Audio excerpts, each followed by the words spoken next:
अच्छा जी, no matter जितनी बार भी हम आपको समझाएं, एक ऐसी गलती है जो most of the learner driver और बहुत अच्छे अच्छे लर्नर ड्राइवर वो गलती करके टेस्ट फेल कर देते हैं। अभी कल की बात है, एक लड़की ने मुझे एक मैसेज भेजा और उसने आप बताया कि उसका टेस्ट बहुत अच्छा गुजरा। उसने 3 माइनर मिस्टेक्स की और 2 सीरियस मिस्टेकें कर दी। अब उन दो में जो दो उसने सीरियस मिस्टेकें की हैं वो ना होने के बराबर वाली बात है। यानी कि अगर आप बेसिक प्रिंसिपल्स ऑफ ड्राइविंग के साथ रहो तो आप वो गलतियां कभी नहीं करोगे। लेकिन जैसे कि हम आपको बार बार बताते हैं कि कितनी छोटी सी बात है, लेकिन आप इसमें अक्सर फेल हो जाते हैं। हुआ यूं कि एग्जामिनर ने उसको बोला कि pull up on the left, it is safe to do सो।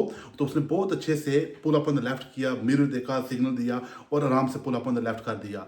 लेकिन उसके बाद क्या हुआ, जब एग्जामिनर ने बोला कि drive on when it is safe to do so, तो उसने पूरे 6 विंडो देखे। ओके, और देखो यहाँ पर टेक्निकल बात है, 6 विंडो उसने पूरे 6 विंडो देखे और अराउंड देखा, और हैंड ब्रेक उसकी नीचे नहीं थी या उसने गियर नहीं डाला हुआ था। तो with in that split second उसने क्या किया, ओबियसली वो रेडी नहीं थी, मूव नहीं कर सकती थी, तो उसने क्या किया, हैंड ब्रेक को नीचे किया और जब डाला उसने गियर में, by that time she spend obviously like a split second और 1 सेकंड, और इतनी देर में पीछे से गाड़ी आ रही थी। तो उसने फाइनल लुक नहीं किया और उसने समझा कि मैं ऑल अराउंड देख चुकी हूं, तो उसने गाड़ी को मूव करने की कोशिश की। जो ही उसने गाड़ी मूव की, एग्जामिनर ने ब्रेक मार दी, क्योंकि पीछे से 2 गाड़ियां आ रही थी और उसने बिल्कुल उनको देखा ही नहीं।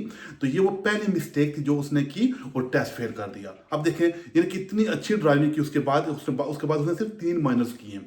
अच्छा, उसके बाद दूसरी मिस्टेक जो उसने की, right by the last minute जब वो टेस्ट फिनिश करने वाले थे, तो एक नैरो रोड थी जिसमें गाड़ियां खड़ी थी दोनों तरफ। ओके, और वो गाड़ियों के बीच में से गाड़ी को गुजार रही थी, लेकिन लेफ्ट वाली साइड के ऊपर, चूंकि ज़ाहिर है आप ड्राइविंग सीट के ऊपर बैठे होते हैं तो लेफ्ट वाली साइड थोड़ी सी दूर होती है आपसे, तो कभी कभी जजमेंट अच्छी नहीं रहती और आप क्या करते हो कि आप वो जो 1 मीटर का जो मिनिमम गैप होता है ना, वो मेंटेन नहीं कर पाते। तो उसने भी यही किया, वो लेफ्ट वाली साइड के लेफ्ट वाली जो उसकी साइड थी उस तरफ वो बहुत करीब जा रही थी गाड़ी के, लाइक आउट से अराउंड, जो उसने बताया मुझे कोई तकरीबन 1 फुट या 1.5 फुट, एग्जामिनर ने उसको बताया, तो वो बहुत कम डिस्टेंस था और उसकी स्पीड भी उतनी अच्छी नहीं थी, थोड़ा तेज जा रही थी। तो करना उसको क्या चाहिए था कि अगर रोड, पहले तो बात है कि रोड इतनी भी नैरो नहीं होती कि आप अच्छा गैप ना दे सकें, और अगर कोई ऐसी सिचुएशन बन भी जाए तो आपको क्या करना चाहिए कि आप इनफ गैप दें दोनों तरफ। ओके, अगर 1 मीटर का आप नहीं दे सकते तो कम से कम अगर 1 मीटर से कम का डिस्टेंस दे रहे हैं लेफ्ट और राइट दोनों तरफ, तो स्पीड को रिड्यूस करें। जैसा कि मैं अक्सर आपको बताता हूं कि लेस स्पेस